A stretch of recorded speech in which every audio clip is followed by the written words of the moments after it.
The rain hammered against the carriage windows like accusations Charlotte couldn't escape.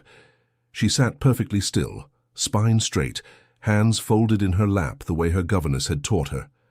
The way a lady should sit, the way a commodity should present itself to its buyer. Because that's what she was now.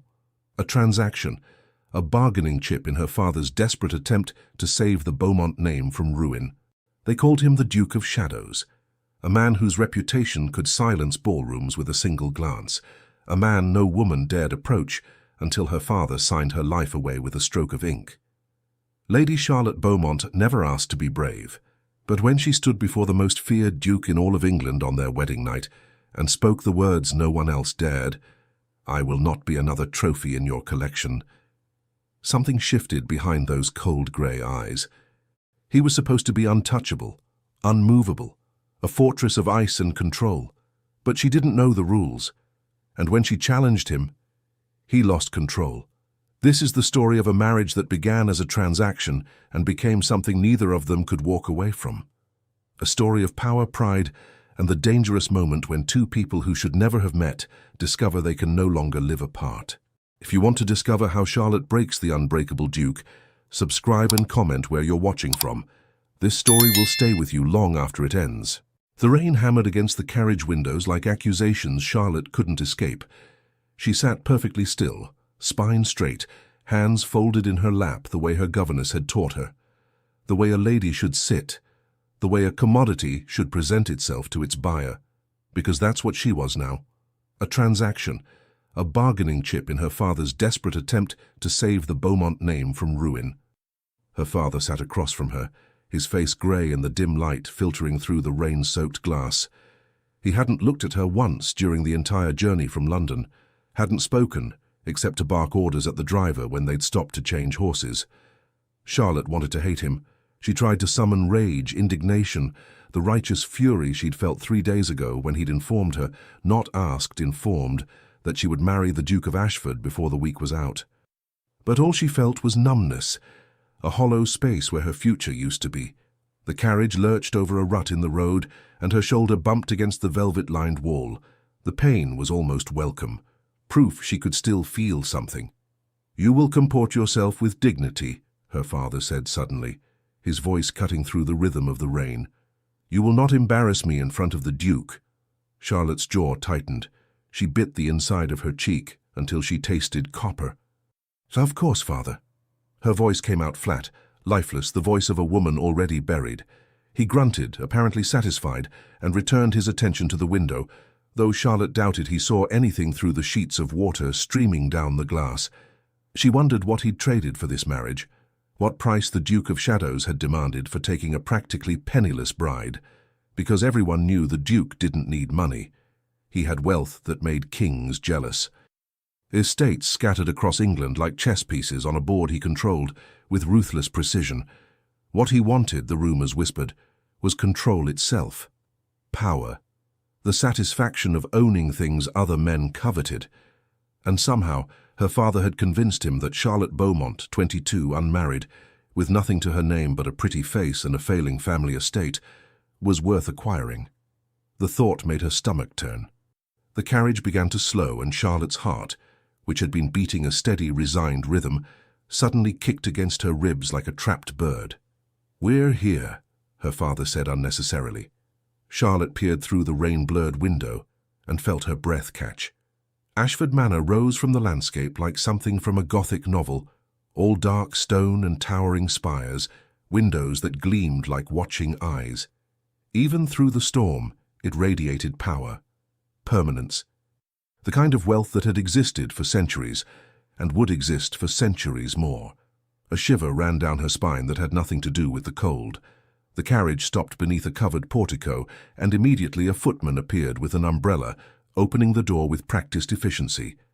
Charlotte's father descended first, not bothering to offer her his hand.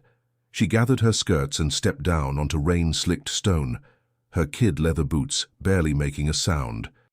The air smelled of wet earth and something else, something sharp and green like crushed herbs. The massive oak doors of the manor swung open, and a butler appeared, his expression perfectly neutral. "Lord Beaumont, Miss Beaumont, His Grace is expecting you in the study." Of course he was. The Duke of Shadows wouldn't be the type to greet guests in a drawing room like a normal person. He would summon them like subjects before a throne. Charlotte lifted her chin and followed her father into the entrance hall. She'd expected grandeur. She'd expected wealth. She hadn't expected beauty.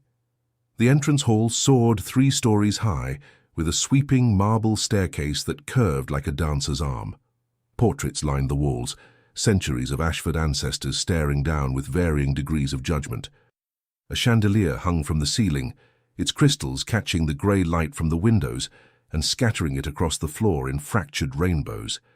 It was stunning and cold, so cold she could almost see her breath. The butler led them down a corridor lined with more portraits, more evidence of lineage and legacy. Charlotte's footsteps echoed on the polished floor, each click of her heels a countdown. They stopped before a door of dark mahogany, and the butler knocked once. "Enter." The voice that came from inside was deep, controlled, the kind of voice that didn't need to be raised to command obedience.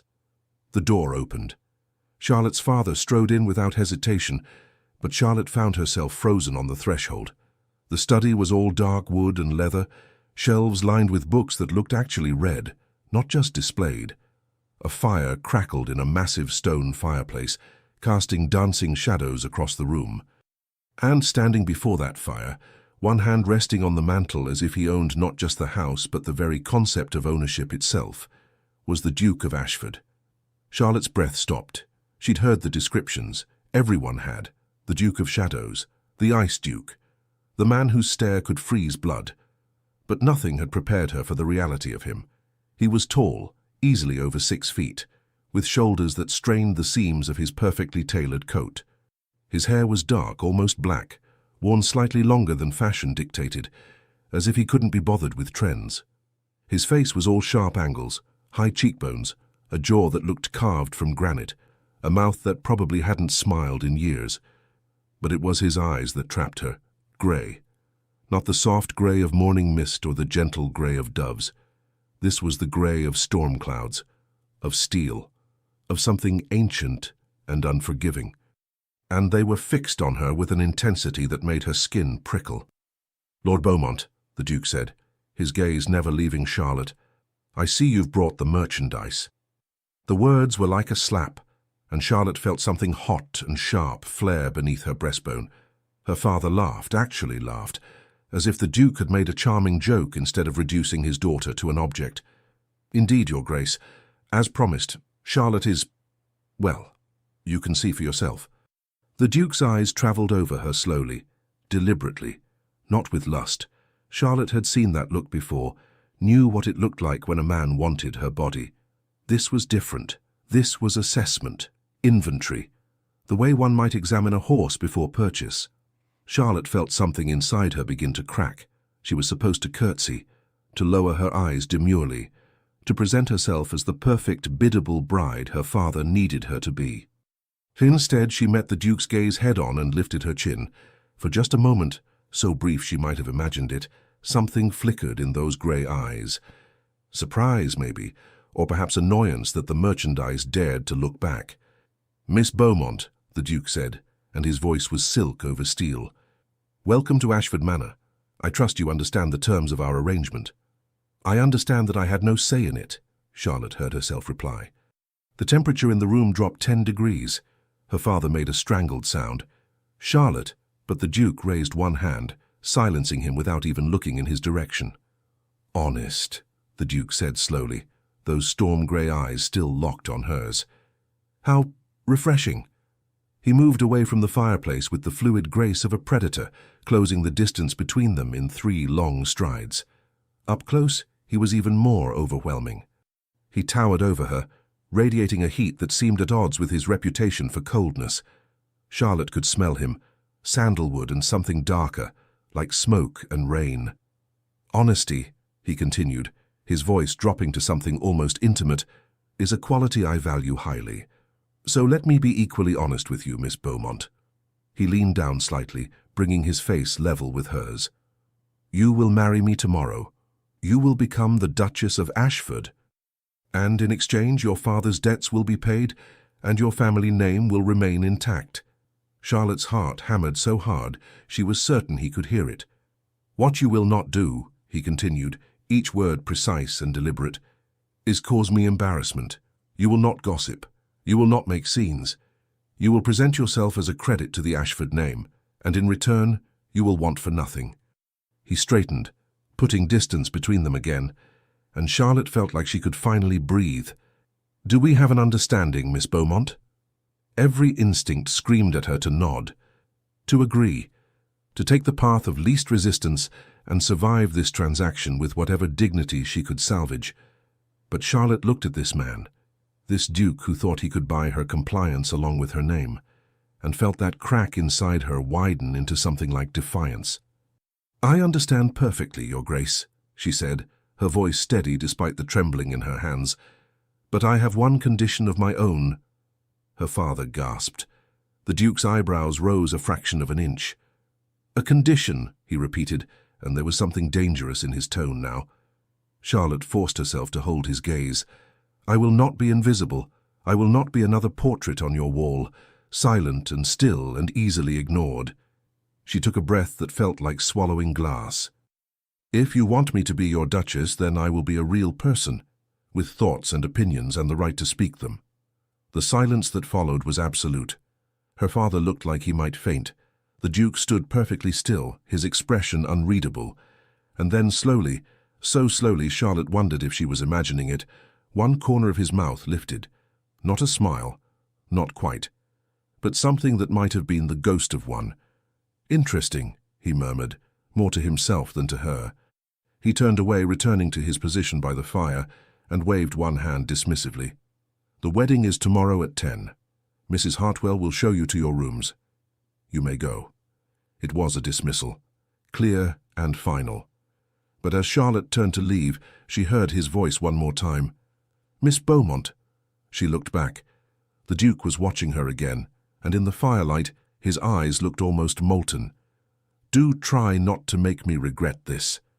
Charlotte didn't know what possessed her. Shock, maybe. Or exhaustion. Or the reckless remnants of the girl she'd been before her life became a negotiation. "I could say the same to you, Your Grace." And with that, she swept from the room, leaving her stunned father and the Duke of Shadows behind. It wasn't until she was halfway up the stairs, following a stern-faced housekeeper to quarters she didn't want, that Charlotte realized her hands had finally stopped shaking. Not because she'd stopped being afraid, but because beneath the fear, something else had ignited. Something that felt dangerously close to hope. Charlotte didn't sleep. She lay in the massive four-poster bed, larger than her entire bedroom back at Beaumont House, and watched shadows dance across the ceiling as the fire in the hearth slowly died to embers. The room was beautiful, in the way mausoleums were beautiful, perfect, cold, untouched by anything as messy as actual life. The walls were papered in silk the color of champagne.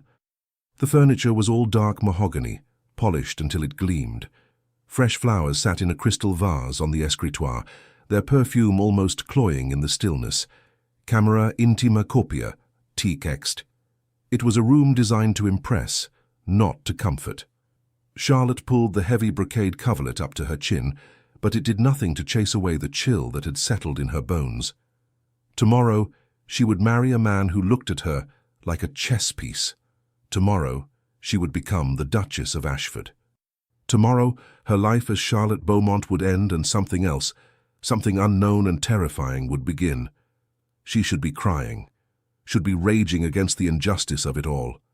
Instead, she kept seeing those grey eyes, that almost smile, the flicker of something, surprise, interest, when she dared to speak back to him. "Do try not to make me regret this."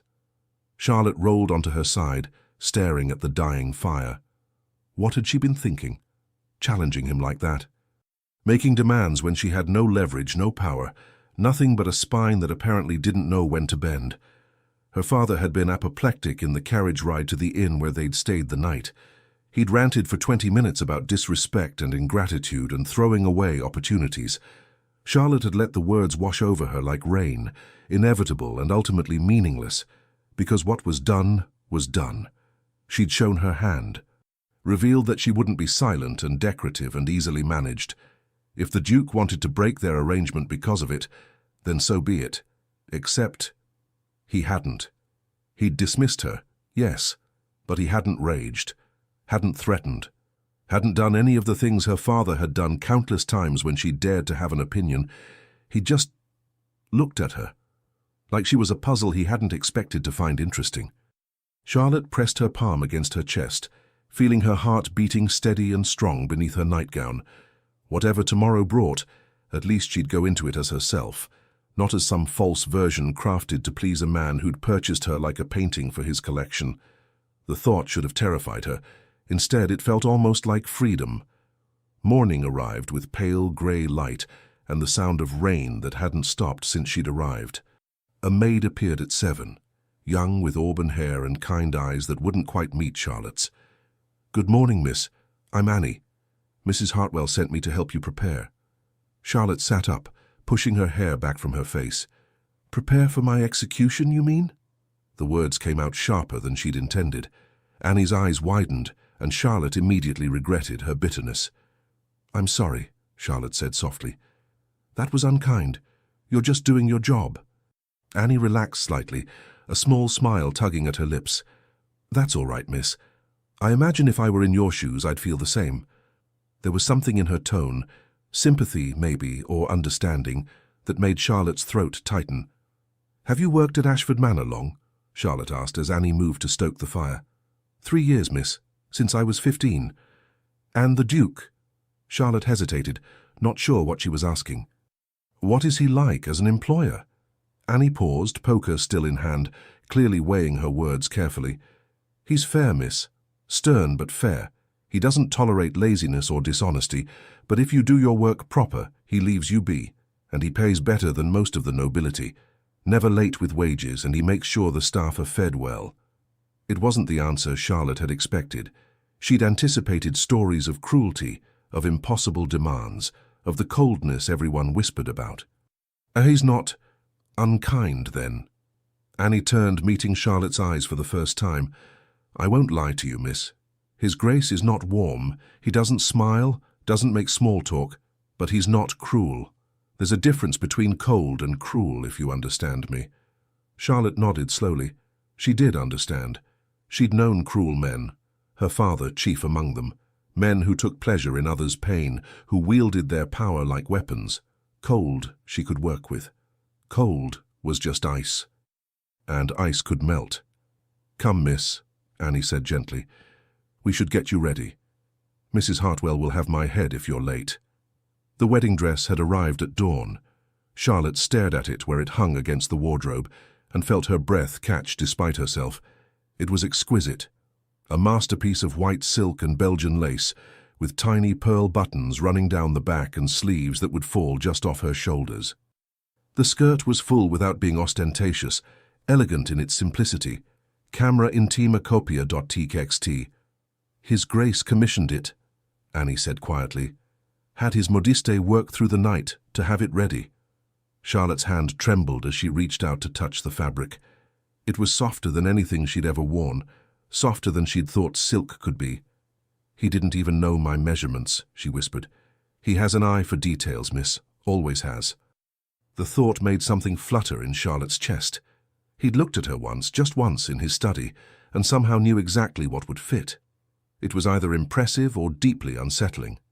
Possibly both. Annie helped her dress with practiced efficiency, lacing the corset just tight enough to support the gown, fastening each tiny button with careful fingers. When she was done, she stepped back with a satisfied nod. "You look beautiful, miss." Charlotte turned to face the full-length mirror in the corner. She barely recognized herself. The dress transformed her from a frightened girl into something else, something that looked like it belonged in a manor like this, like it deserved to stand beside a duke. Her dark hair had been swept up with pearl pins, a few curls left to frame her face. Her skin looked porcelain against the white silk. Her eyes, usually a warm brown, looked almost amber in the morning light, bright with emotions she couldn't name. Camera intima copia, txt. She looked like a bride. She felt like an imposter. "It's time, miss," Annie said softly. Charlotte nodded, not trusting her voice. The chapel was attached to the manor by a covered walkway, a small mercy given the relentless rain. Charlotte walked alone. Her father was already inside, playing his role as the magnanimous patriarch giving his daughter away, as if he hadn't sold her to pay his gambling debts. Her hands were freezing despite the gloves, her heart hammered against her ribs so hard it hurt. She paused at the chapel doors, pressing one palm against the ancient oak to steady herself. This was it. The moment everything changed, the point of no return. "I will not be invisible," she'd told him. Charlotte took a breath that tasted like rain and roses, lifted her chin and pushed open the doors. The chapel was small and intimate, lit by hundreds of candles that turned the stone walls gold. There were no guests. This wasn't that kind of wedding. Just the vicar in his robes, her father standing awkwardly to one side, and the Duke. He stood before the altar in a black coat that fit him like sin, his white cravat the only brightness in the sea of darkness. His hands were clasped behind his back, his posture military straight. And he was watching her with those storm-grey eyes, as if she were the only thing in the world that mattered. Charlotte's feet moved of their own accord, carrying her down the short aisle on legs that threatened to give out with every step. The candlelight caught the Duke's face, highlighting the sharp planes and angles, the intensity in his gaze that made her feel stripped bare despite the layers of silk and lace. She stopped beside him, and for a moment, just one suspended, crystalline moment, they simply looked at each other. Up close, she could see details she'd missed the day before. The faint scar above his left eyebrow, the way his jaw clenched and released as if he were holding back words, the fact that his eyes weren't just grey but had flecks of silver in them, like stars in a winter sky. "Miss Beaumont," he murmured, so quietly only she could hear. "You look acceptable." Acceptable. Charlotte felt a smile tug at her lips despite everything. High praise from the Duke of Shadows. Something flickered in his expression, there and gone so fast she might have imagined it. "I don't give praise I don't mean." "Then I shall treasure the compliment, Your Grace." His eyebrow lifted a fraction of an inch. "Are you mocking me?" "Would I dare?" "I believe," he said, his voice dropping even lower, "that you would dare quite a lot." The vicar cleared his throat, and Charlotte realized they'd been staring at each other for far too long. Heat crept up her neck. "Shall we begin?" the vicar asked, clearly uncomfortable with the tension crackling in the air. The Duke inclined his head, and the ceremony started. Charlotte barely heard the words. Something about honor and obedience and joining together what God had wrought. Ancient promises that felt hollow in the candlelit chapel. When it came time for the vows, the Duke's voice was steady, certain, each word clear and deliberate as if he were signing a contract, which, Charlotte supposed, he was. Her own voice trembled only once, on the word obey. She saw the Duke's mouth twitch, though whether with amusement or annoyance she couldn't tell. "The ring," the vicar prompted. The Duke produced a band of gold so beautiful it stole Charlotte's breath. It was engraved with a pattern of vines and roses, delicate and intricate and clearly very, very old. He took her hand, the first time he'd touched her, and Charlotte felt electricity shoot up her arm. His hands were warm, large enough to engulf hers completely. Calloused in a way that surprised her. These weren't the soft hands of a man who did nothing but sign papers and attend balls. He slid the ring onto her finger with a gentleness that seemed at odds with everything she knew about him. It fit perfectly, of course it did. "I now pronounce you man and wife," the vicar said, and Charlotte's stomach dropped. "You may kiss your bride, Your Grace." Oh God, she hadn't thought about this part. The Duke turned to face her fully, and Charlotte saw something shift in his expression. A question maybe, or a warning. He leaned down slowly, giving her time to pull away if she wanted, she realized. Charlotte tilted her face up. Their lips met, and the world stopped. It wasn't passionate. It wasn't deep, just a brush of mouth against mouth, soft and brief and utterly devastating in its tenderness. Charlotte's eyes fluttered closed, and for just that heartbeat of contact, she forgot everything. The arrangement, the transaction, the fear. All that existed was warmth and the faint taste of mint and the impossible softness of his lips against hers. And then, it was over. The Duke pulled back, his eyes dark and unreadable. "Duchess," he said, and the words sounded like both a greeting and a possession. Charlotte's knees felt weak. "Duke." His mouth curved into something that might have been a smile if he remembered how. "Welcome," he murmured, so quietly only she could hear, "to the rest of your life." There was no wedding breakfast, no gathering of well-wishers, no toasts with champagne, no cake decorated with sugar roses and good wishes. Charlotte stood in the entrance hall of Ashford Manor, still wearing her wedding dress, watching her father's carriage disappear down the rain-soaked drive through the front windows. He hadn't said goodbye, hadn't offered congratulations or paternal advice, or even a stiff embrace. He'd simply collected his payment, whatever arrangement he'd made with the Duke, and left. Charlotte was alone. Well, not alone. She could feel the Duke's presence behind her like a physical weight. He hadn't spoken since they'd left the chapel, hadn't touched her beyond that devastating kiss that still tingled on her lips. The silence stretched between them, thick and charged. "Your father was eager to depart," the Duke said finally, his voice carefully neutral. Charlotte didn't turn around. He got what he came for. And what was that, precisely? Freedom from his debts, and freedom from me. She heard the Duke move closer, his footsteps barely audible on the marble floor. "Did he hurt you?" The question was so unexpected that Charlotte did turn then, finding the Duke closer than she'd anticipated, close enough that she could see the fine lines at the corners of his eyes, the way his jaw was clenched as if he were bracing for her answer. "Not physically," Charlotte said quietly. "My father's cruelty was always more refined than that." Something dark flickered across the Duke's face. "I see." He reached out slowly, giving her time to move away, and tucked a loose curl behind her ear. The gesture was so gentle, so at odds with everything she'd heard about the Duke of Shadows, that Charlotte's breath caught. "You're my Duchess now," he said, his voice low and intense, "which means you're under my protection. No one, not your father, not anyone, will hurt you again, refined or otherwise." Charlotte's heart hammered in her chest. "Why? Why what? Why do you care? I'm just the merchandise you purchased." The Duke's expression hardened. He dropped his hand from her face and stepped back, and Charlotte immediately mourned the loss of his warmth. "Is that what you think?" His voice had gone cold again, that ice she'd expected from the beginning sliding back into place like armor. "That I see you as an object? You called me that yourself. Yesterday, in your study. I was testing you." Charlotte blinked. "Testing me?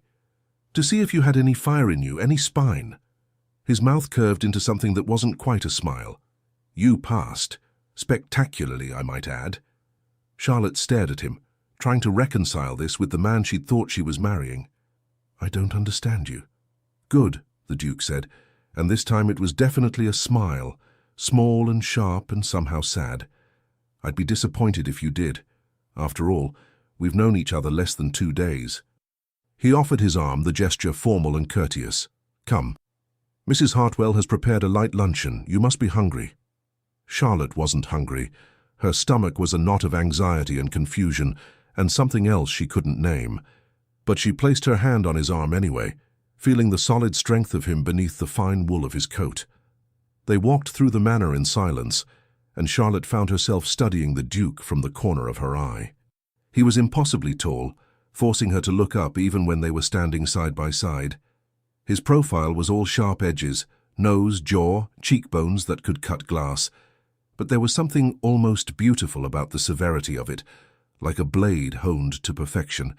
And his hands. She kept noticing his hands. They were large and scarred in places, the hands of a man who'd done more than sign papers and attend balls. She wanted to ask about those scars. Wanted to know what had put that thin white line across his knuckles, what had caused the mark just below his left thumb. But she didn't, because they were strangers. Strangers who happened to be married. The thought made her dizzy.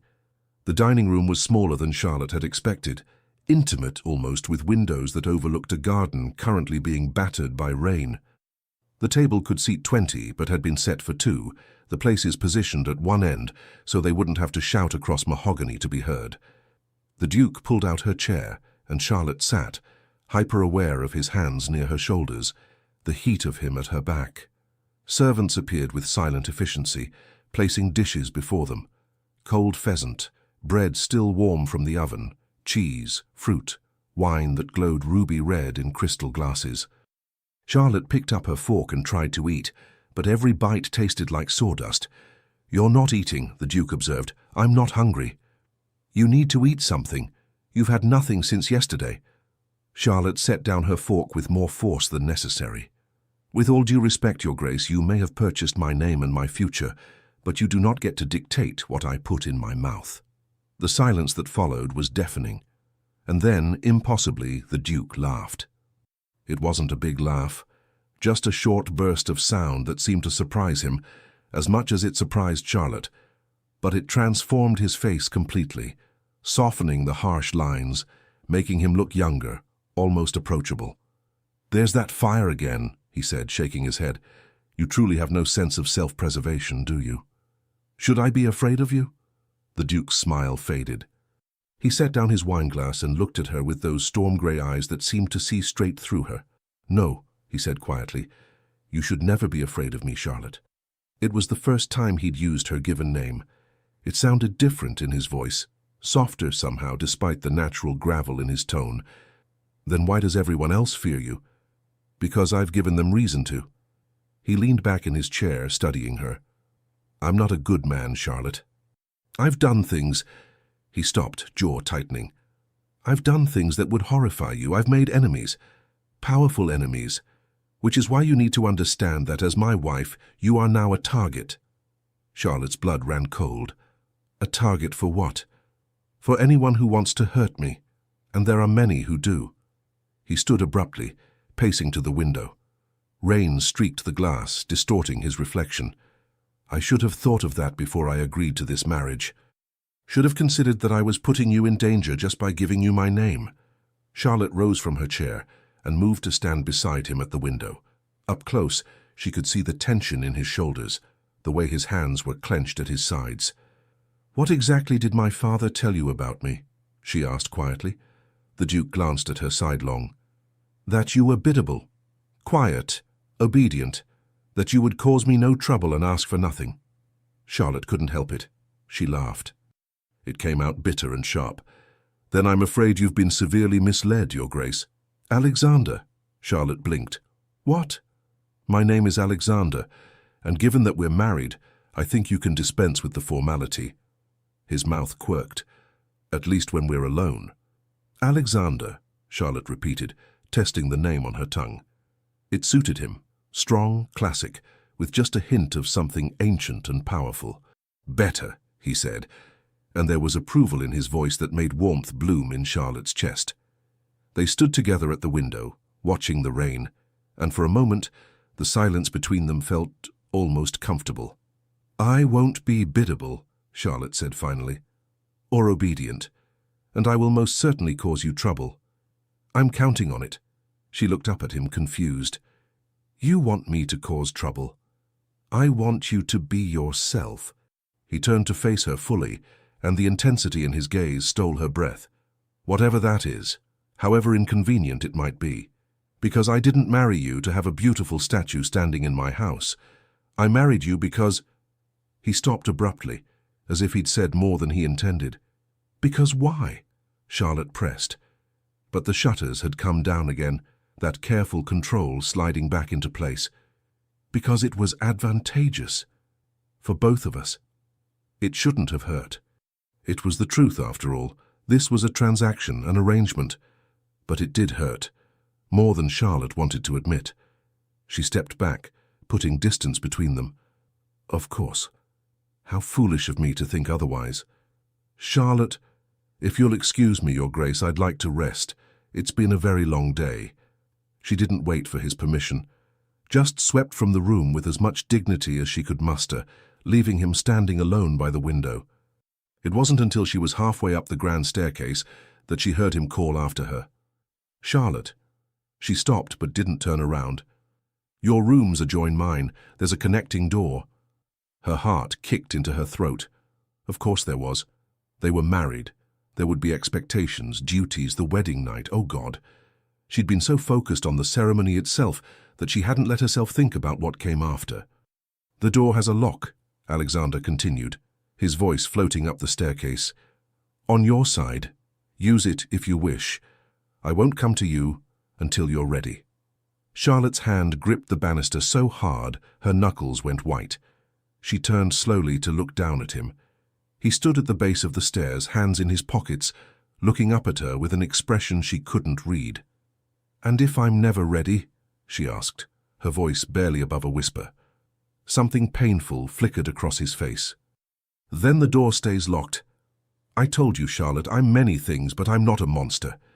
He turned and walked away, disappearing into the shadows of the corridor, leaving Charlotte standing alone on the stairs with her heart in her throat and questions burning behind her eyes. Charlotte's rooms were exactly as she'd left them that morning, beautiful, cold, impersonal. But now there was a door. It was set into the wall opposite her bed, made of the same dark wood as everything else in the manor. Brass hinges, a brass lock that glinted in the fading afternoon light.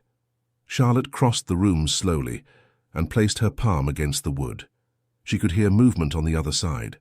Footsteps, the low murmur of a male voice, Alexander's, speaking to someone. A valet, probably. Her husband was on the other side of this door, the man who'd kissed her with unexpected gentleness, who'd laughed at her defiance, who'd promised protection and then admitted he was putting her in danger just by marrying her. The man who'd given her a lock and told her to use it. Charlotte's hand moved to the key, turning it slowly until she heard the click of the bolt sliding home. She waited, heart pounding, for a knock, for Alexander to test the door, to demand entry, to exercise his rights as her husband. But there was nothing, just silence from the other side of the door. Charlotte pressed her forehead against the wood and closed her eyes. What was she doing? What had she gotten herself into? She should be terrified, should be planning her escape, counting the days until she could annul this disaster of a marriage and return to what? Her father's house? Where she was nothing but a burden and a disappointment. At least here, in this beautiful prison, she was something. The Duchess of Ashford. A woman with a name, a title, a room of her own with a lock on the door. It wasn't freedom, but it was more than she'd had before. Charlotte changed out of her wedding dress with shaking hands, hanging it carefully in the wardrobe. She pulled on a nightgown, soft cotton that felt like heaven after the constriction of silk and corset, and climbed into bed. The rain had finally stopped, leaving behind a heavy silence that pressed against the windows. Charlotte lay in the darkness and listened to the sounds of the manor settling around her. Footsteps in distant corridors, the creak of old wood, the whisper of wind through the eaves, and from the other side of the locked door, nothing. Her husband, the Duke of Shadows, honoring his word. Charlotte closed her eyes and tried to sleep, ignoring the small, traitorous part of her heart that wondered what would have happened if she'd left the door unlocked. Morning came too quickly and not quickly enough. Charlotte woke to sunlight streaming through windows she'd forgotten to curtain, turning her room into a box of golden light that made her squint and burrow deeper into the covers. For one blissful moment, she forgot where she was. And then reality crashed over her like ice water. She was married. She was the Duchess of Ashford. She was lying in a bed in a manor that was now supposedly her home, with a husband on the other side of a locked door who she barely knew and didn't understand. Charlotte groaned and pulled a pillow over her face. A knock at her door made her shoot upright, heart racing. But it wasn't the connecting door, it was the main door, the one leading to the corridor. "Come in," Charlotte called, her voice rough with sleep. Annie entered with a tea tray, her expression carefully cheerful. "Good morning, Your Grace." Your Grace. Charlotte would never get used to that. "Good morning, Annie." The maid set the tray on the small table by the window and began pulling back the heavy curtains, flooding the room with even more light. "His Grace asked me to inform you that breakfast will be served in the morning room at 9, if you wish to join him. But if you'd prefer to eat here, I can bring you a tray." Charlotte glanced at the clock on the mantel. 8:30. Which meant she had 30 minutes to decide whether to face her husband or hide in her room like a coward. She thought of the way he'd looked at her yesterday, the gentleness in his touch, the promise of protection, And then she thought of the locked door between them. "I'll join him," Charlotte heard herself say. Annie's smile was approving. "Very good, Your Grace. Shall I help you dress?" 20 minutes later, Charlotte stood before her mirror in a morning dress of pale blue muslin, her hair swept up in a simple style that Annie had somehow made look elegant. She looked like a duchess, poised, proper, put together. She felt like a fraud. Charlotte took a deep breath, squared her shoulders, and made her way downstairs.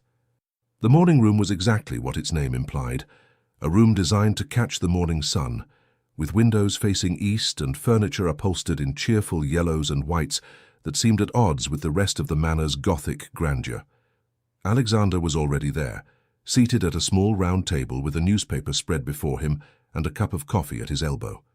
He looked up when Charlotte entered, and something shifted in his expression, there and gone so fast she might have imagined it. "Good morning," he said, rising with the automatic courtesy of his class. "I hope you slept well." It was such a normal thing to say, such a husband thing to say, as if they were any ordinary married couple and not two strangers bound by contract and circumstance. "Well enough," Charlotte lied, taking the seat across from him. "And you?" "I've had worse nights." A servant materialized to pour Charlotte tea. She hadn't even had to ask, and place a plate before her with perfectly prepared eggs, toast, and kippers. They ate in silence for a few minutes, the only sound the rustle of Alexander's newspaper and the clink of silverware against china. It should have been uncomfortable, it was certainly awkward, but there was something almost companionable about it too, as if they were practicing at being married. "I thought we might discuss the household today," Alexander said, folding his newspaper and setting it aside. "Mrs. Hartwell is eager to hand over the keys to you." Charlotte nearly choked on her tea. "Hand over the keys? You're the Duchess now. The household is your domain." "But I'm not prepared to—" "Breathe, Charlotte." She did, dragging air into lungs that had forgotten how to work. Alexander was watching her with something that might have been amusement. "Mrs. Hartwell will help you. She's been running Ashford Manor for 15 years. She knows everything there is to know about managing an estate this size. You won't be alone." "But why would she listen to me? I'm nobody. I don't even know how many servants there are here or what their duties are or—" "She'll listen to you because you're my wife, because I've told her to, and because—" He paused, as if choosing his words carefully. "Because I think you're more capable than you give yourself credit for." Charlotte stared at him. "You don't know me well enough to make that assessment. I know you stood up to me, in my own study, when your father was ready to sell you to the highest bidder, and you had every reason to simply accept your fate quietly." He leaned forward slightly, his grey eyes intent on hers. "I know you demanded to be treated as a person, not a possession. That takes courage, Charlotte, and intelligence, both of which are required to run a household like this." Heat crept up Charlotte's neck. It wasn't desire, not exactly, but something close to it, the warmth of being seen, of being acknowledged as something more than decorative. "I'll try," she said quietly. "I can't promise I'll be good at it, but I'll try. That's all I ask." They returned to their breakfast, but the silence felt different now, less awkward, more like the beginning of something. "Alexander," Charlotte said suddenly, surprising herself. He looked up, one eyebrow raised in question. "Yesterday you said I was in danger, because of your enemies." She set down her teacup with a hand that was almost steady. "I think I deserve to know what I'm up against, who these enemies are, what they might do." Something dark crossed his face. For a moment Charlotte thought he would refuse, would shut down the conversation and retreat behind that wall of ice. But then he sighed and ran a hand through his hair, mussing it in a way that made him look younger, more human. "You're right," he said. "You do deserve to know. But it's not a conversation for the breakfast table." "Then where?" "My study, after you've met with Mrs. Hartwell. There are things I need to tell you. Things about—" He stopped, jaw tightening. "Things about who I am, what I've done. And once I've told you, you may decide you want that door between our rooms to stay locked permanently." Charlotte's heart kicked into a faster rhythm. "Are you trying to frighten me?" "No, I'm trying to be honest with you. as you were honest with me." He stood, coming around the table to stand beside her chair. Charlotte had to tilt her head back to look up at him, and the sheer size of him, the physical power he represented, should have been intimidating. But when he extended his hand to her, it was an offer, not a demand. "Will you trust me, Charlotte, just for a few hours, meet with Mrs. Hartwell, learn about your new home, and then come to my study and let me tell you the truth?" Charlotte looked at his hand, scarred, strong, steady, and then up at his face. In the morning light, his eyes looked less like steel and more like smoke. There were shadows under them, as if he hadn't slept well either. And something in his expression, a vulnerability he was trying to hide, made her chest ache. This man, this Duke of Shadows who everyone feared, who'd given her a lock on her door and praised her courage, and was now asking for her trust instead of demanding it. Charlotte placed her hand in his and let him pull her to her feet. "All right," she said. "I'll trust you, for now." His fingers tightened around hers for just a moment, warm and solid and real. "Thank you," he murmured. And then, so quietly she almost didn't hear it, "You have no idea what that means to me." Mrs. Hartwell turned out to be a formidable woman in her 50s, with steel-grey hair pulled back in a severe bun and eyes that missed absolutely nothing. She was also, Charlotte discovered, surprisingly kind. "Welcome, Your Grace," she said, leading Charlotte through the manor with brisk efficiency. "His Grace has informed me that you'll be taking over management of the household. So I'm here to help make that transition as smooth as possible." For the next 2 hours, Charlotte's head spun with information. There were 37 servants at Ashford Manor, 37 people whose wages, schedules, duties, and personal dramas she was now supposedly responsible for. There were menus to approve, supplies to order, accounts to review. There was the wine cellar to inventory, the linen closet to manage, the guest rooms to keep ready even though Alexander apparently never entertained. It was overwhelming, impossible. A job that required skills Charlotte had never been taught because her father had kept her isolated and undereducated, useful only as a pretty face to trade for his debts. And yet, as Mrs. Hartwell explained the household systems, the careful organization, the schedules, the way everything ran like clockwork, Charlotte felt something unfamiliar stir in her chest. Interest. And beneath that, excitement. This wasn't just a manor. It was a small kingdom, a complex machine that required intelligence and attention and care to keep running smoothly. And Alexander had given it to her, trusted her with it. "You're doing very well, Your Grace," Mrs. Hartwell said as they finished touring the kitchens. There was approval in her tone that made Charlotte stand a little straighter. "Most new brides find all this rather overwhelming." "I am overwhelmed," Charlotte admitted. "But I'm also curious.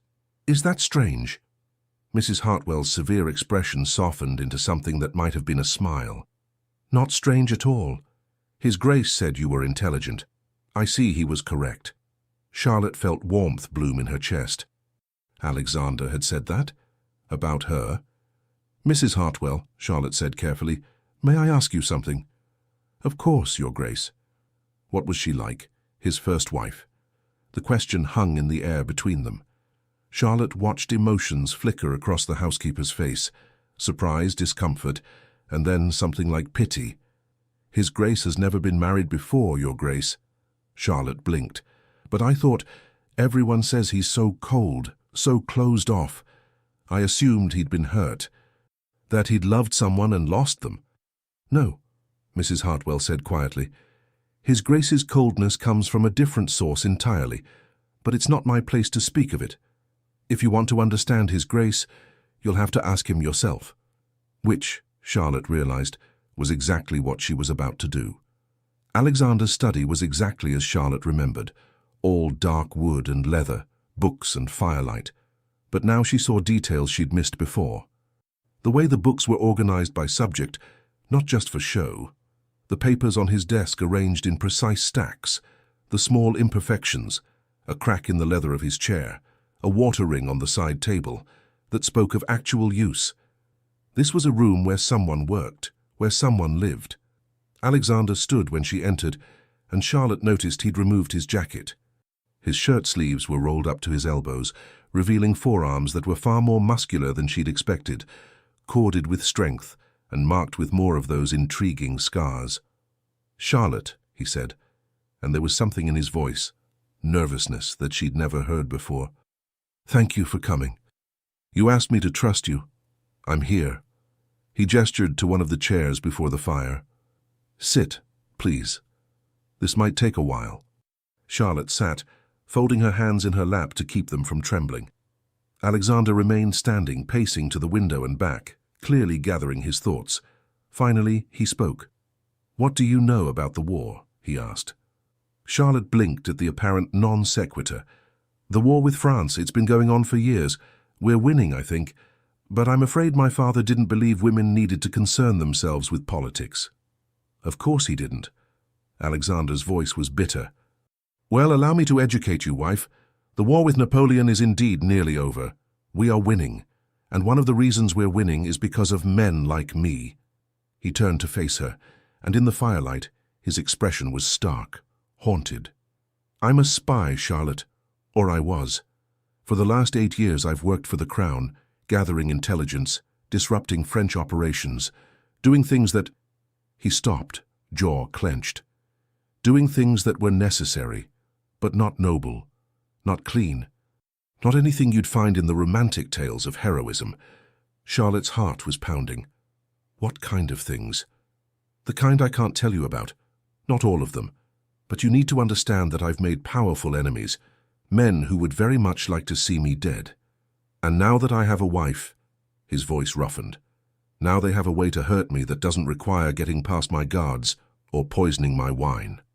Understanding crashed over Charlotte like a wave. "They could hurt you by hurting me." "Yes. That's why you married me. Not for the usual reasons, heirs, alliances, money. You married me because—" She stopped, pieces clicking into place. "You married me to keep me safe." Alexander's laugh was sharp and bitter. "Is that what you think? Isn't it? My father owed someone money. Dangerous people, probably. You paid his debts and took me as payment, which means those dangerous people have no reason to come after me.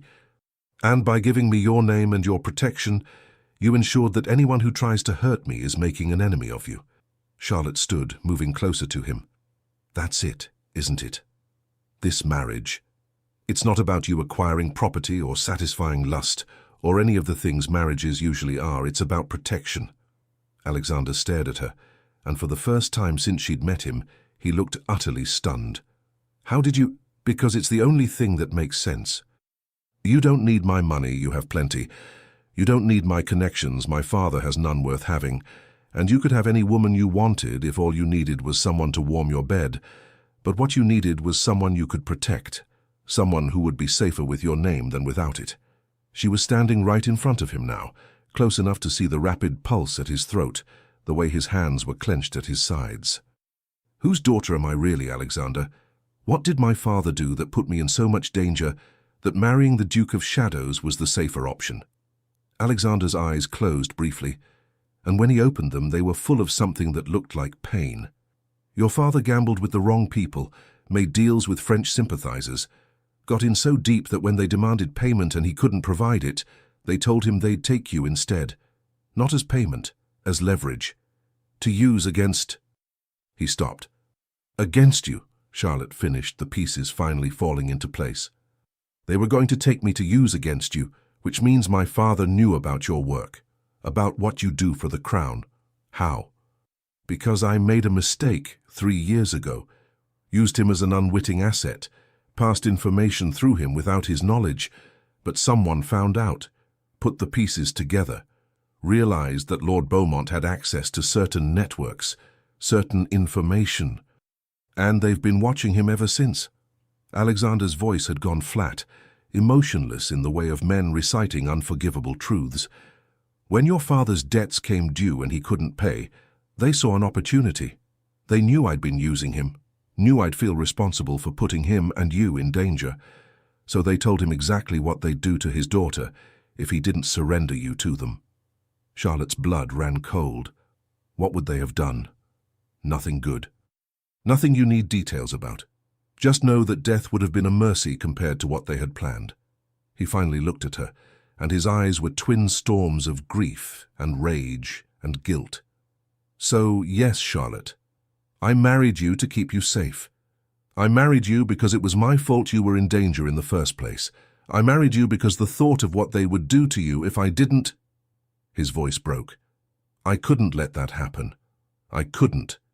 Charlotte's hand moved of its own accord, reaching up to touch his face. He flinched at the contact as if he didn't deserve gentleness. "You saved me," she whispered. "I endangered you first." "You saved me," she repeated more firmly. "And you gave me a choice.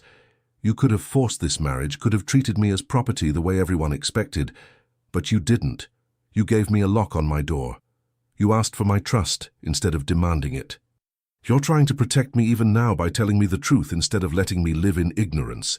She stepped closer, and Alexander's breath caught. "So yes, I'm in danger. Yes, this marriage is built on necessity rather than affection. But you know what, Alexander? I'd rather be here with you knowing the truth than anywhere else living a lie." "You don't know what you're saying," he said roughly. "You don't know what being married to me really means." "Then show me," Charlotte challenged. "Show me what it means to be your duchess, your partner. Not your possession or your burden, but your equal." Something in Alexander's expression cracked. He raised one hand slowly, cupping her face with a gentleness that belied his size. "You're extraordinary," he murmured. "Terrifying and extraordinary." "Is that a compliment?" "The highest I know how to give." And then, giving her every chance to pull away, he leaned down and kissed her.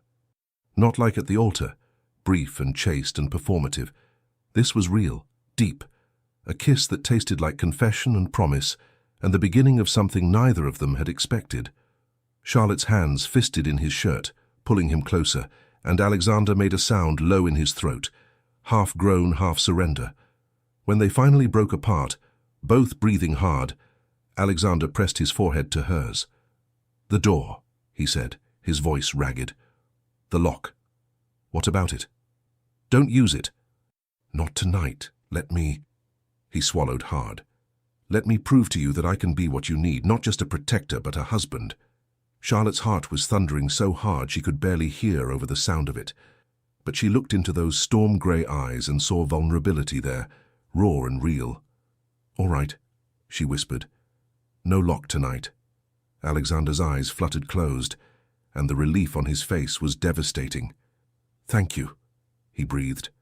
And then, quieter, "Thank you for trusting me." "I swear I won't waste that trust." Charlotte believed him. God help her, but she believed him. Chapter 5. The night. Everything changed. Charlotte spent the rest of the day in a daze. She took dinner in her room, not because she was avoiding Alexander, but because Mrs. Hartwell suggested it might be wise to rest before whatever came next. The older woman hadn't said the words, but Charlotte understood. This would be her wedding night. The moment when this marriage became real in every sense of the word.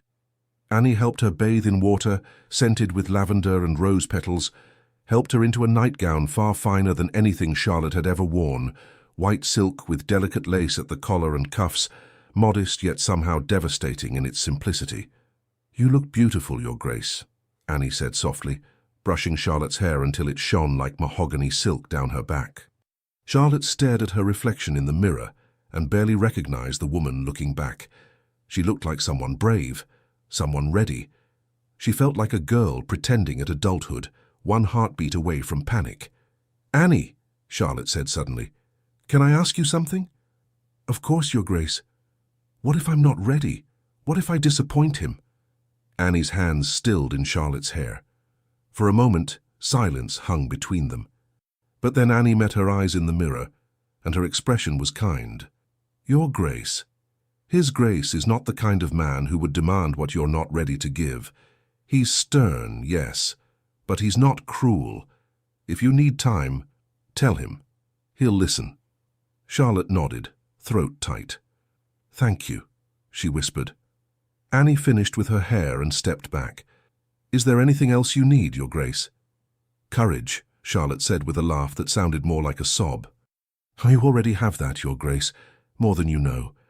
And then Annie was gone and Charlotte was alone with her racing heart and the door. The unlocked door. Charlotte moved to it slowly, pressing her palm against the wood the way she had last night. But this time she didn't turn the key. This time she left the lock untouched and stepped back, waiting. The knock came at 10 o'clock exactly. 3 soft raps against the door. A question, not a demand. Charlotte's voice barely worked. "Come in." The door opened slowly and Alexander stepped through. He'd changed out of his formal attire into a simple white shirt and dark trousers, his feet bare against the carpet. Without his jacket and cravat, he looked less like a duke and more like a man, his dark hair falling across his forehead in a way that softened the sharp angles of his face. His eyes found hers across the room, and Charlotte saw everything she was feeling reflected back at her. Nervousness, hope, a vulnerability that made her chest ache. "Charlotte," he said, and her name in his mouth sounded like a prayer. "Are you certain about this? Because if you've changed your mind, if you need more time—" "I haven't," Charlotte interrupted. Her voice was steadier than she felt. "I told you I'd trust you. I meant it." Alexander crossed the room slowly, stopping just in front of her. Up close, Charlotte could see the rapid pulse at his throat, the way his hands trembled slightly at his sides.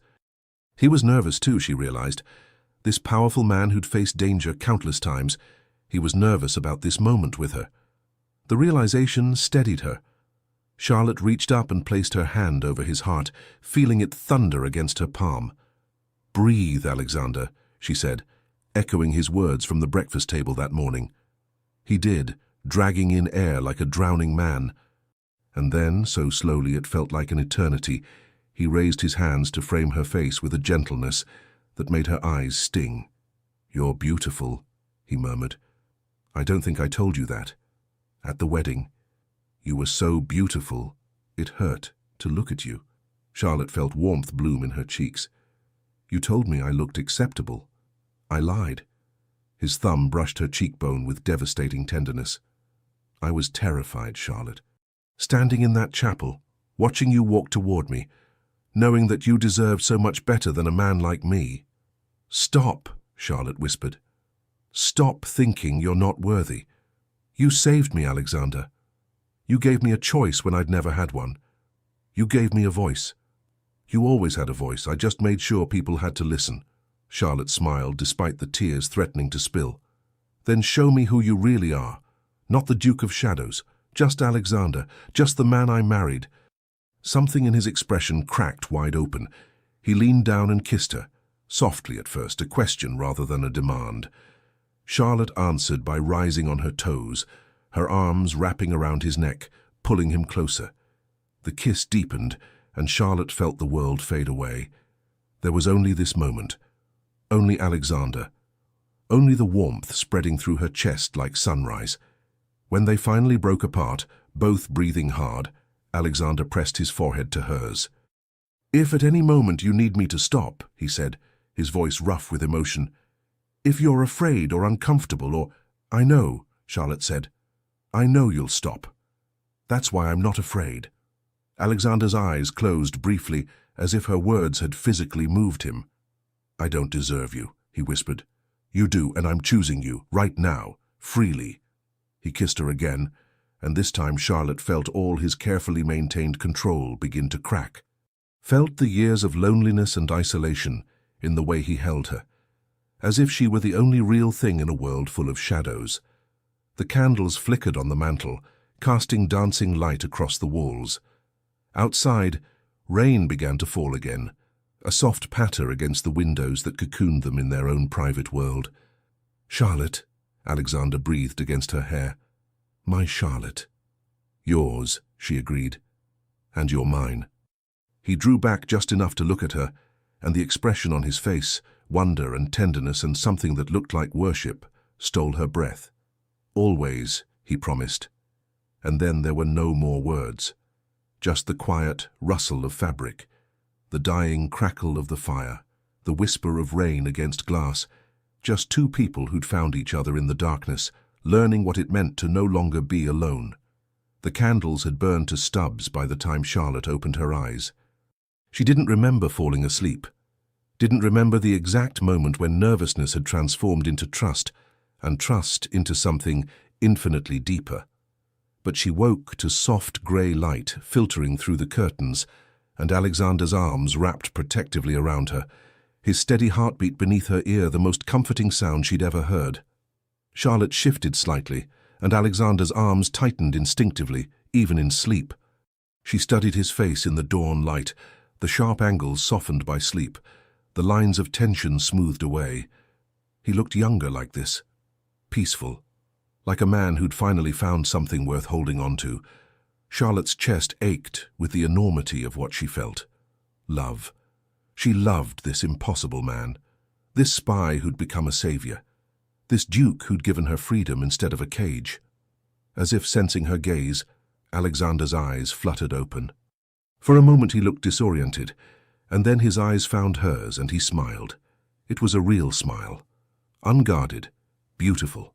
"Good morning," he murmured, his voice rough with sleep. "Good morning." His hand came up to cup her face, thumb brushing her cheekbone as if reassuring himself she was real. "Are you all right?" he asked quietly. Charlotte understood what he was really asking, whether he'd hurt her, whether she regretted anything about the night before. She caught his hand and pressed a kiss to his palm.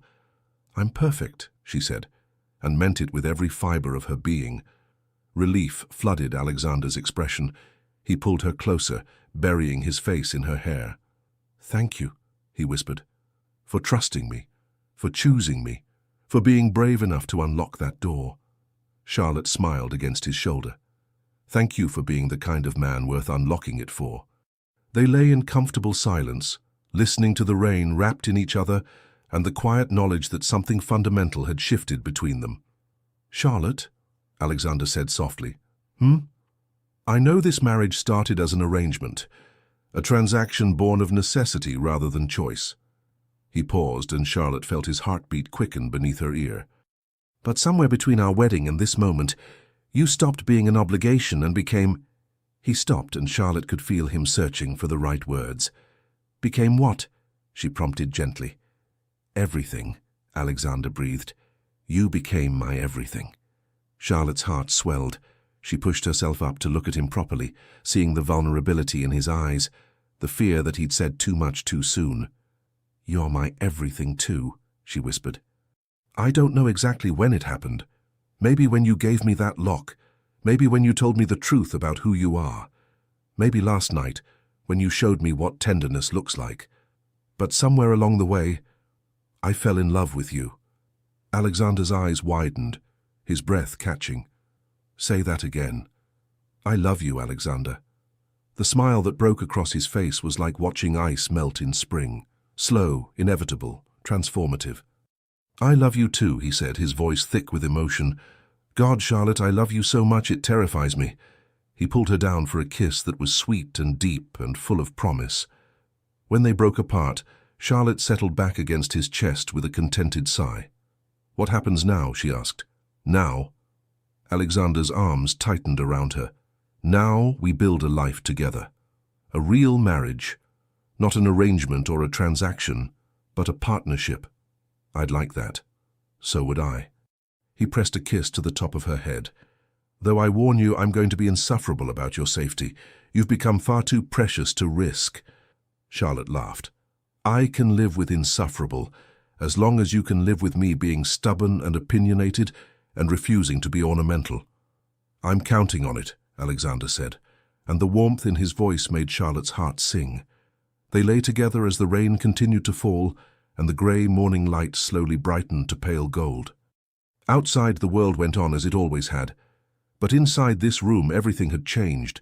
Two strangers brought together by circumstance had become something neither expected. Partners, confidants, lovers in the truest sense, not just of body, but of soul. Charlotte closed her eyes and listened to Alexander's heartbeat, steady and strong and real. This was what freedom felt like, she realized. Not the absence of commitment, but the presence of choice.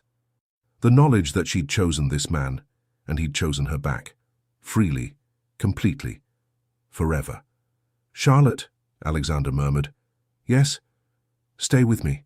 Not just this morning, but always. Build this life with me. Be my partner in everything." Charlotte smiled against his chest. "Always," she promised. "In everything." And as Alexander held her close and the rain washed the world clean outside their windows, Charlotte knew with absolute certainty that she was exactly where she belonged. In the arms of the man she loved. Finally, gloriously home. Charlotte woke to an empty bed.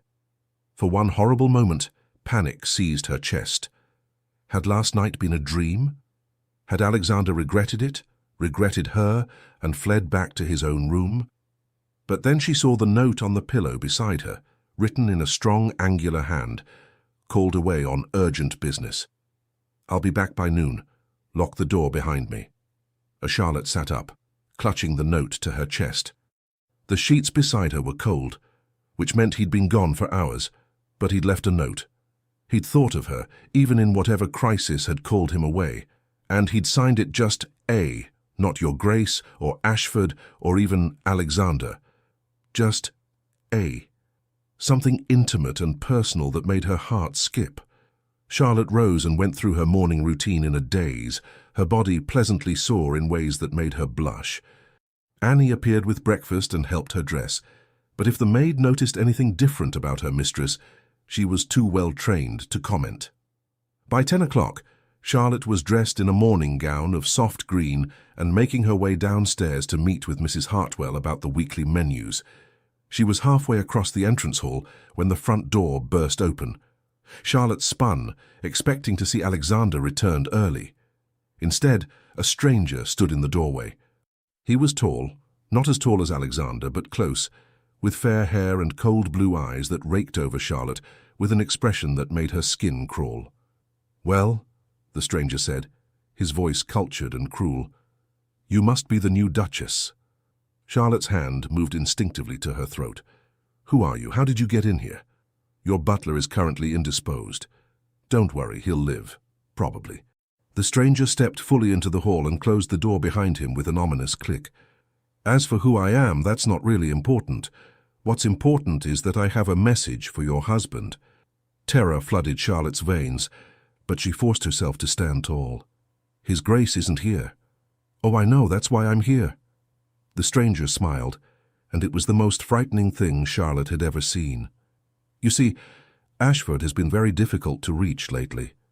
Very protected. So we thought we'd try a different approach." Understanding crashed over Charlotte like ice water. This was one of them, one of Alexander's enemies, one of the people he'd warned her about. "Get out," Charlotte said, proud of how steady her voice was. "Get out of this house immediately, or I'll—" "You'll what?" The stranger took a step closer. "Scream! There's no one to hear you. All your servants are locked in the wine cellar, and your husband is currently halfway to London chasing a false lead." Another step. "It's just you and me, Your Grace. So why don't we have a civilized conversation?" Charlotte's mind raced. She could run, but where? He was between her and the door. She could scream, but he'd said there was no one to hear. She could fight, but he was larger, stronger, and probably armed. So she did the only thing she could think of. She straightened her spine, lifted her chin, and met his eyes with all the courage she could muster. "What do you want?"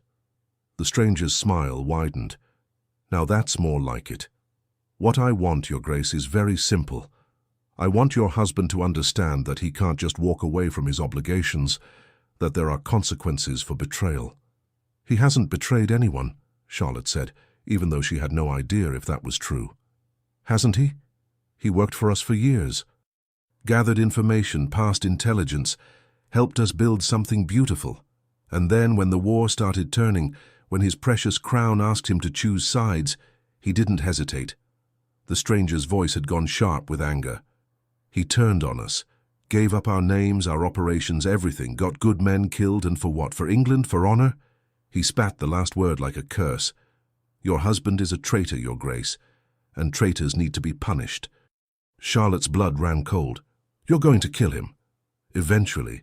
But first we're going to hurt him. We're going to take away everything he cares about, piece by piece, until there's nothing left but pain."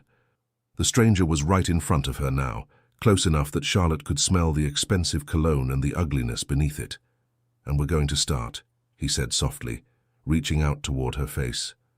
"With you." Charlotte didn't think. She just acted. Her hand shot out and grabbed the decorative vase from the side table, heavy crystal that had probably cost more than her father's house, and swung it with all her strength at the stranger's head.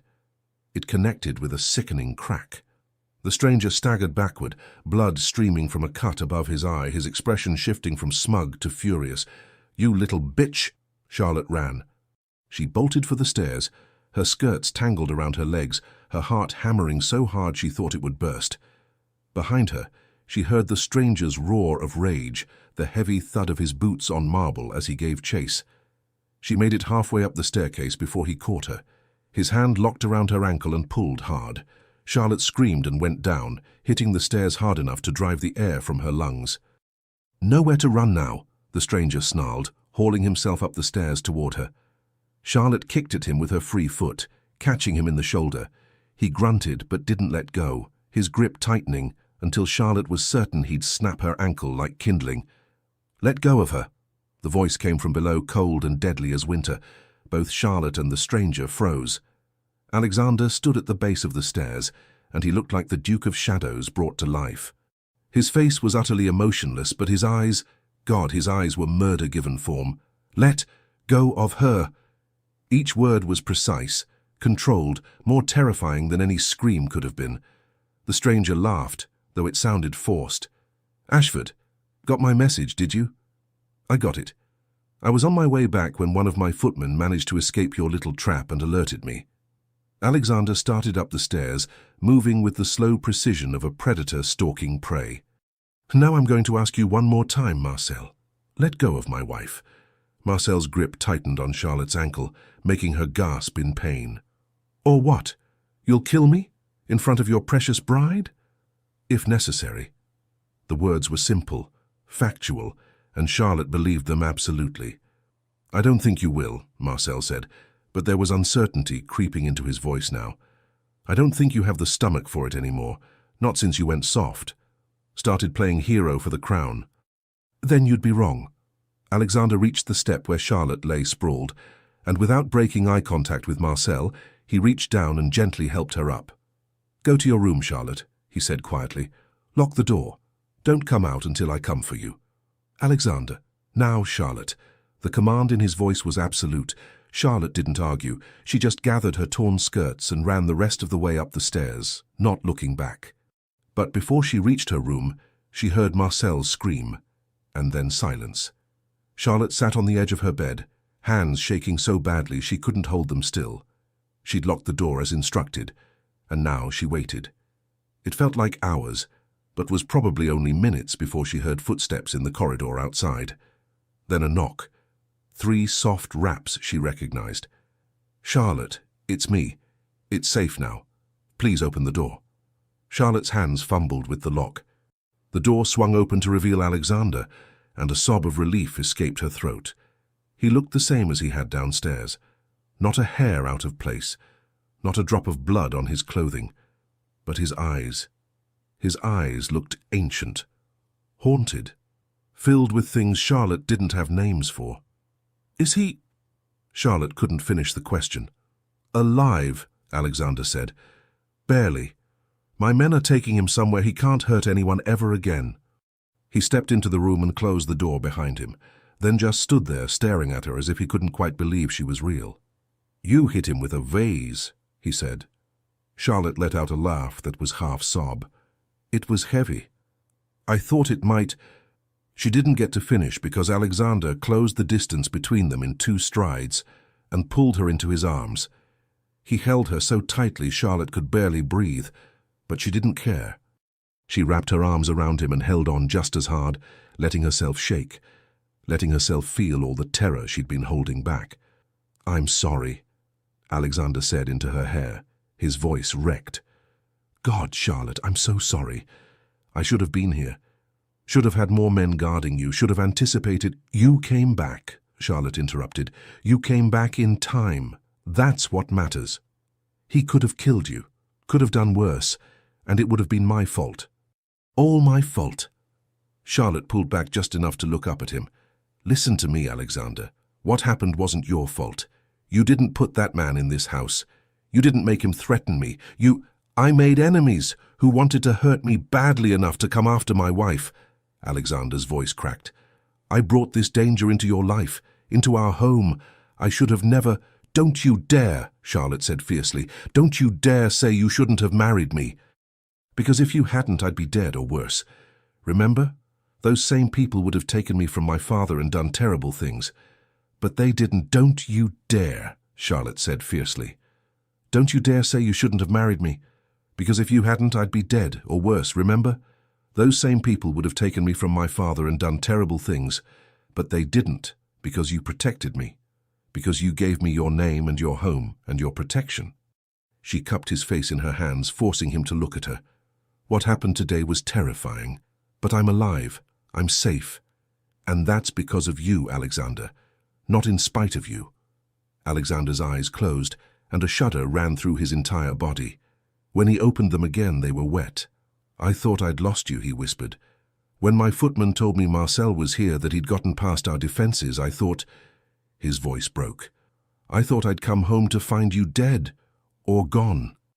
And I realized that somewhere between our wedding and last night, you stopped being a responsibility and became— He stopped, jaw clenched, as if the words were too dangerous to say aloud.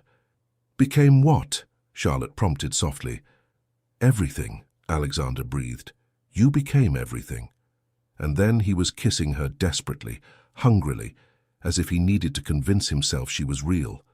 Charlotte kissed him back with equal fervor, pouring everything she felt, all the terror and relief and the fierce, impossible thing growing in her chest that she wasn't quite ready to name, into the kiss. When they finally broke apart, both breathing hard, Alexander pressed his forehead to hers. No more locked doors, he said. From now on, I sleep in your room. I keep you close. I don't let you out of my sight. Alexander, you can't possibly— I can, and I will. His hands framed her face with devastating gentleness. You're my wife, Charlotte, my duchess, my— He swallowed hard. My heart, and I will not lose you. Not to Marcel, not to anyone. Charlotte's breath caught. Your heart? Alexander's smile was tremulous, vulnerable in a way she'd never seen him. Yes, he said simply. My heart. I know it's too soon. I know we barely know each other. But Charlotte, when I thought you were in danger, when I thought I might lose you— He shook his head. I've faced death 100 times. I've walked into situations where I knew I might not walk out. And I've never been afraid, not once. But today I was terrified, because losing you would be worse than dying. Tears spilled down Charlotte's cheeks. Alexander, you don't have to say anything, he said quickly. I don't expect you to feel the same. I just needed you to know, needed you to understand why I'm going to be insufferable about your safety from now on. Charlotte laughed through her tears. You're already insufferable. Then I'll be more so. She pulled him down for another kiss, softer this time, sweeter. For the record, she whispered against his lips, you're my heart too. I don't know when it happened. Maybe when you gave me a lock on my door. Maybe when you told me the truth about who you are. Maybe last night, when you held me like I was something precious. But somewhere along the way you stopped being the Duke of Shadows and became just Alexander, and I fell in love with him. Alexander went completely still. You love me. Yes, you impossible man. I love you. The smile that broke across his face was like sunrise after a long night, brilliant and warm and so beautiful it hurt to look at. Say it again, he demanded. I love you. Again. I love you, Alexander. I love you. He lifted her off her feet and spun her in a circle, laughing, actually laughing, like a man who'd forgotten how and suddenly remembered. When he set her down, his eyes were bright with joy and something that looked like wonder. I love you too, he said. God help me, Charlotte, but I love you more than I thought possible, more than I knew I was capable of. And then there were no more words. Just the two of them, holding each other close, grateful to be alive and together and impossibly, wonderfully in love. 3 months later, Charlotte stood in the drawing room of Ashford Manor, receiving her first guests as Duchess. She'd been terrified when Alexander suggested hosting a small gathering, terrified that she'd embarrass him, say the wrong thing, use the wrong fork, commit some unforgivable social sin that would reflect poorly on the Ashford name. But Alexander had kissed her fears away and told her she was magnificent. And Mrs. Hartwell had helped her plan every detail until Charlotte felt almost confident. Almost. "Your Grace, the Countess of Pemberton has arrived," the butler announced. Charlotte took a deep breath, smoothed her gown, a stunning creation of sapphire silk that made her eyes look enormous, and moved forward to greet her guest. "Lady Pemberton, how lovely to see you." The Countess was a formidable woman in her 60s, with sharp eyes that missed nothing. She'd been a friend of Alexander's late mother, and Charlotte had been warned that her approval was crucial for Charlotte's acceptance in society. "Your Grace," Lady Pemberton said, looking Charlotte up and down with undisguised assessment, "you're younger than I expected." "And you're exactly as formidable as everyone said," Charlotte replied, before she could stop herself.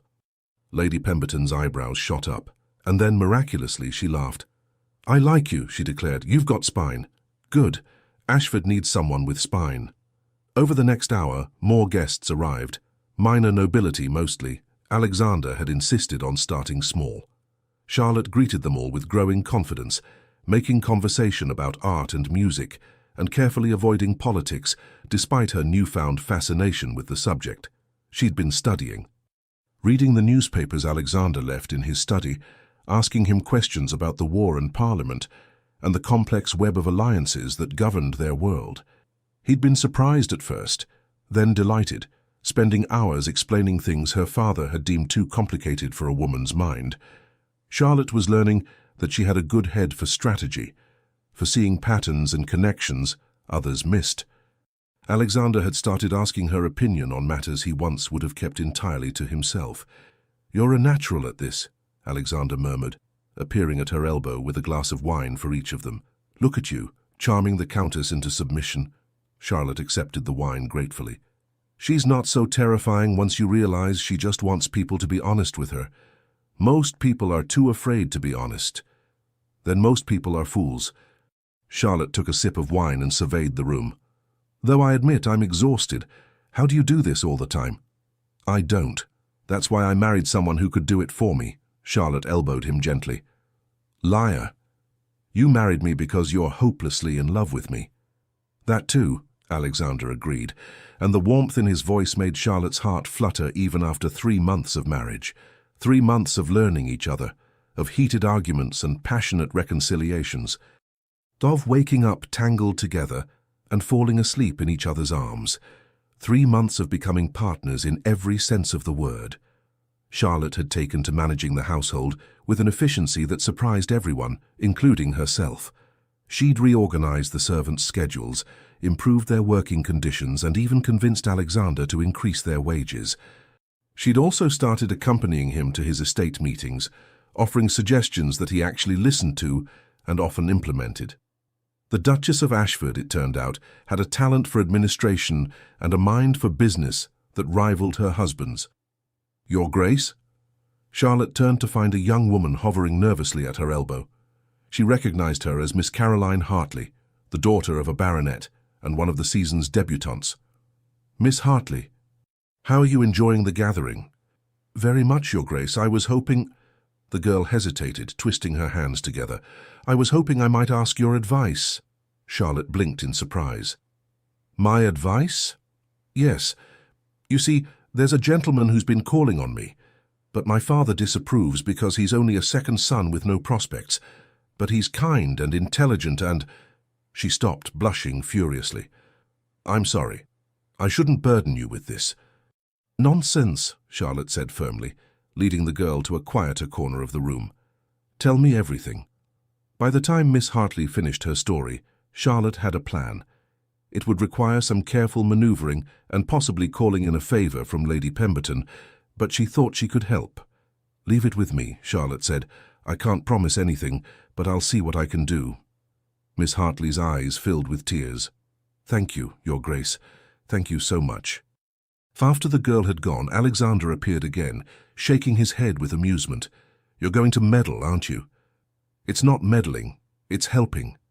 "It's meddling. You're going to become one of those society women who manages everyone's lives." Charlotte lifted her chin. "And if I am?" Alexander's smile was soft, proud. "Then I pity anyone who gets in your way, because you're magnificent when you're determined." He leaned down and pressed a kiss to her temple, right there in front of all their guests. "I love you," he murmured, so quietly only she could hear. "I love you too," Charlotte whispered back. That night, after the guests had departed, and Charlotte had shed her sapphire gown for a nightgown of soft white cotton, she found Alexander in their shared bedroom, staring into the fire. "What's wrong?" she asked, crossing to stand beside him. "Nothing's wrong." But his expression was troubled. Charlotte waited, knowing he'd tell her in his own time. Finally he spoke. "I received word today. The war is over. Napoleon has been defeated. England has won." Charlotte's heart leaped. "Alexander, that's wonderful. Why do you look so—" "The Crown has asked me to return to service. They want me to go to Vienna for the peace negotiations, to serve as an intelligence advisor." Understanding crashed over Charlotte like a wave. "You'd have to leave." "For 6 months, maybe longer." Alexander turned to face her, and his eyes were full of conflict. "I told them I'd think about it, that I needed to discuss it with my wife." Charlotte's chest felt tight. 6 months, half a year without him, after these 3 perfect months of learning to be married, of falling deeper in love with every passing day. But she could see the conflict in his face, the duty warring with desire. "Do you want to go?" she asked quietly. "Part of me does. The part that spent 8 years in service to the Crown. The part that feels like I owe them this after everything. And the other part? The other part never wants to leave your side again." He cupped her face in his hands. "The other part remembers what it felt like to almost lose you and swears never to let you out of my sight." Charlotte covered his hands with hers. "Then take me with you." Alexander's eyes widened. "What?" "Take me with you. To Vienna. I can be useful there. You said yourself I have a head for strategy, and I won't let you do this alone. Charlotte, it could be dangerous. More dangerous than staying here while you're thousands of miles away worrying about me. More dangerous than being apart when we've only just learned how to be together." She stepped closer until they were nearly touching. "We're partners, Alexander, in everything, which means where you go, I go. If you serve the Crown, then so do I. Together." Alexander stared at her for a long moment, and then, slowly, a smile broke across his face. "You're extraordinary," he said. "Do you know that? You may have mentioned it once or twice." He pulled her into his arms and held her close, his heart beating steady and strong against her cheek. "Vienna, then," he said. "Together." "Together," Charlotte agreed. And as Alexander carried her to bed and loved her with a tenderness that still made her breath catch, Charlotte thought about the girl she'd been just 3 months ago, frightened, powerless, resigned to a life she hadn't chosen, and she thought about the woman she'd become, the Duchess who'd faced down an assassin, who'd learned to run a household and navigate society, who'd fallen in love with the most impossible man in England. That girl would never have imagined this. Would never have believed that an arranged marriage to the Duke of Shadows could become the greatest love story she'd never dared to dream. But here she was, in the arms of the man she loved, planning adventures and facing the future without fear. Together. Vienna in winter was breathtakingly beautiful. Charlotte stood at the window of their apartments overlooking the Ringstrasse, watching snow fall like powdered diamonds over the city. Behind her, she could hear Alexander moving around the rooms, preparing for another day of negotiations. 6 weeks into their time in Vienna, and Charlotte had carved out her own role in the diplomatic dance.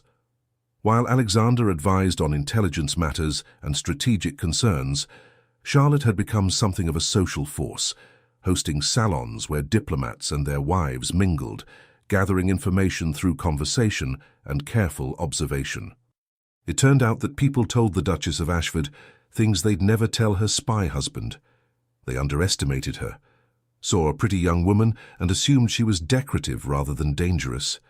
They were wrong. Charlotte had uncovered 3 plots against the negotiations, identified 2 double agents, and helped broker a crucial alliance between Austria and England, all through the careful application of charm, intelligence, and strategic gossip. Alexander was equal parts proud and terrified by what his wife had become. "You're going to give me grey hair," he told her last week after she'd casually mentioned preventing an assassination attempt. "You'll be distinguished," Charlotte had replied, kissing him until he forgot to be annoyed. Now, as she watched the snow fall, Charlotte felt Alexander's arms wrap around her from behind, pulling her back against his chest. "What are you thinking about?" he murmured, pressing a kiss to the top of her head. "How different everything is from 6 months ago. How if someone had told me then that I'd be in Vienna, working alongside my husband to secure peace for England, I would have thought they were mad. And now? Now it feels like exactly where I'm supposed to be." Alexander's arms tightened. "I love you. I know." Charlotte turned in his embrace to face him. "I love you too. Even when you're being overprotective and insufferable." "I am not overprotective." Charlotte raised an eyebrow. "You assigned me 3 bodyguards." "2, Alexander corrected. "The third one is just there to watch the other 2. "My point exactly." Alexander had the grace to look sheepish. "After what happened with Marcel—" "Who is currently rotting in an English prison," Charlotte interrupted, "along with his entire network, which you dismantled. I'm safe, Alexander." "You're never truly safe. Not as long as people know you're important to me." "Then I suppose we'll just have to be dangerous together." Alexander's smile was slow and wicked. "I do like the sound of that." He was leaning down to kiss her when a sharp knock interrupted them. "Your Grace, you have a visitor," came the butler's voice through the door. Alexander sighed and pulled away. "Tell them I'll be there in a moment." "It's not for you, Your Grace. It's for the Duchess." Charlotte and Alexander exchanged surprised glances. Charlotte had made many acquaintances in Vienna, but few would call at this early hour. "Send them to the drawing room," Charlotte called. "I'll be right there." 5 minutes later, Charlotte entered the drawing room to find a woman waiting, tall, elegant, with dark hair shot through with silver and eyes that looked oddly familiar. "Your Grace," the woman said, rising to curtsy. "Thank you for seeing me. My name is Lady Catherine Blackwood. I believe you know my son." Charlotte's mind raced. Blackwood. She knew that name. One of Alexander's colleagues in intelligence, though they'd never been formally introduced. "Lady Blackwood." "Of course. Please sit. How can I help you?" The older woman's smile was knowing. "Actually, Your Grace, I'm here to help you, or rather to offer you an opportunity." She reached into her reticule and produced a small leather folder, which she handed to Charlotte.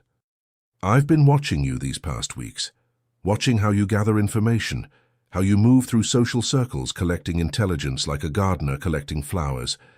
You have a rare gift, Your Grace, a talent that could be put to use in service of the crown." Charlotte opened the folder and felt her breath catch. Inside were documents, official documents, bearing the royal seal. "You're offering me a position," she said slowly, "as an intelligence operative." "Not quite. What I'm offering is a partnership, a new division within our intelligence network, focused specifically on gathering information through social channels. Women like us, Your Grace, who can move in circles closed to men, who can hear secrets whispered behind fans and in ladies' parlors." Lady Blackwood leaned forward, her eyes intense. "I'm offering you a chance to build something entirely new, to serve your country not in spite of being a woman, but because of it. And to work alongside your husband as true equals in every sense." Charlotte's heart was racing. This was impossible. Women didn't do this kind of work. Not officially, not with royal sanction. And yet, here it was. An offer, an opportunity, a choice. "I need to discuss this with Alexander," Charlotte said. "Of course. Take all the time you need, though I suspect he'll be less surprised than you think." After Lady Blackwood departed, Charlotte sat alone in the drawing room, staring at the documents in her hands. She'd come so far from the frightened girl who'd ridden to Ashford Manor in the rain. She'd learned to be a wife, a duchess, a partner. She'd discovered strengths she never knew she had. And now she was being offered a chance to use those strengths in service of something larger than herself. The door opened and Alexander appeared, his expression cautious. "Lady Blackwood found me in the hall," he said. Told me what she'd offered you. Did you know she was coming? I knew she was considering it. She asked my opinion last week. I told her it was entirely your decision. Charlotte looked up at him. What do you want me to do? Alexander crossed the room and knelt beside her chair, taking her hands in his. I want you to do whatever makes you happy. If that's returning to England and being the Duchess of Ashford in the traditional sense, hosting parties and managing estates and living a quiet life, then that's what we'll do. If it's this, building something new, taking risks, working in intelligence alongside me, then we'll do that instead. He pressed a kiss to her knuckles. I fell in love with you because you refused to be invisible, because you demanded to be seen as a full person with thoughts and opinions and agency. I won't take that away by telling you what to do now. Charlotte felt tears prick her eyes. I'm terrified. Good. That means you're smart enough to understand the risks. But I'm also excited. Is that wrong? Not wrong at all. Alexander's smile was fierce with pride. It's perfect. You're perfect. Charlotte looked down at the documents in her lap, then back up at her husband. Ask me why I love you, she said suddenly. Alexander blinked, surprised. Why do you love me? Because you're the only man I've ever met who sees me as an equal, who doesn't want to diminish me or cage me or keep me small and safe and decorative. You want me to be magnificent, even when it terrifies you. She cupped his face in her hands. So, yes, I want to do this. I want to build something new with Lady Blackwood. I want to serve the crown and work alongside you and be more than just a duchess in name. Alexander's eyes shone with something that looked suspiciously like tears. Then let's do it. Together. Always together, Charlotte agreed. And when Alexander kissed her, fierce and proud and full of love, Charlotte thought about the locked door that had started everything. The door she'd been given with the promise of safety. She'd unlocked it, stepped through it, and found not just a husband, but a partner, an equal, a love that demanded she be her fullest, brightest, most magnificent self. The Duke and Duchess of Ashford, partners in marriage, in love, and now in service to the crown. It was unconventional, dangerous, completely improper by society's standards. It was perfect. 5 years later, Charlotte stood in the study at Ashford Manor, reviewing intelligence reports with the same careful attention she'd once given to household menus. 5 years since her wedding. 5 years since she'd challenged the Duke of Shadows and discovered he had a heart beneath the ice. So much had changed. The war was over.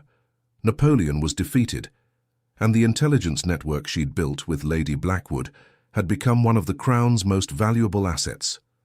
But some things remained the same. Alexander still kissed her like she was the most precious thing in the world, still held her close at night as if afraid she might disappear, still looked at her with eyes full of wonder when she said something particularly clever, and Charlotte still challenged him, still refused to be anything less than his equal, still made him laugh when he was being too serious and pulled him into bed when he worked too late. "You're brooding," Alexander said, appearing in the doorway with their daughter balanced on his hip.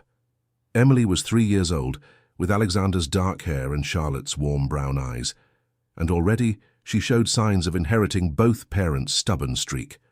"Mama!" Emily reached for Charlotte, who took her with a laugh. "I'm not brooding. I'm thinking."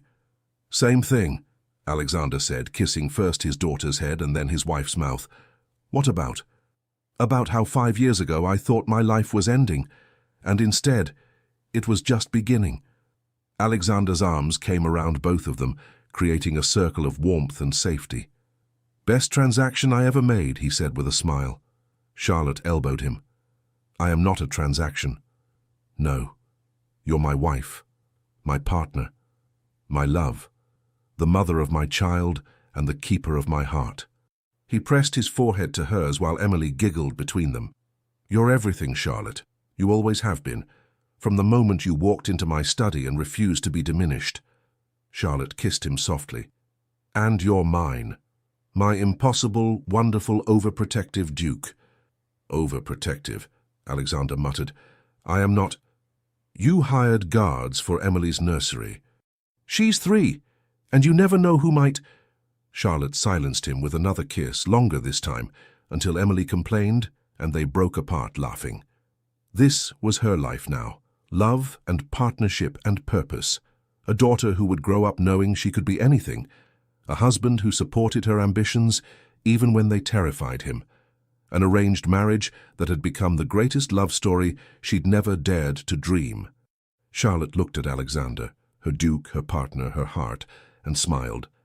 "I love you," she said. "I love you too," he replied, "always and forever." And in that moment, with her family in her arms and a future bright with possibility stretching before her, Charlotte Beaumont, no Charlotte Ashford, the Duchess who dared to challenge the Duke of Shadows, knew that she had everything she'd ever wanted, and so much more than she'd ever dreamed possible.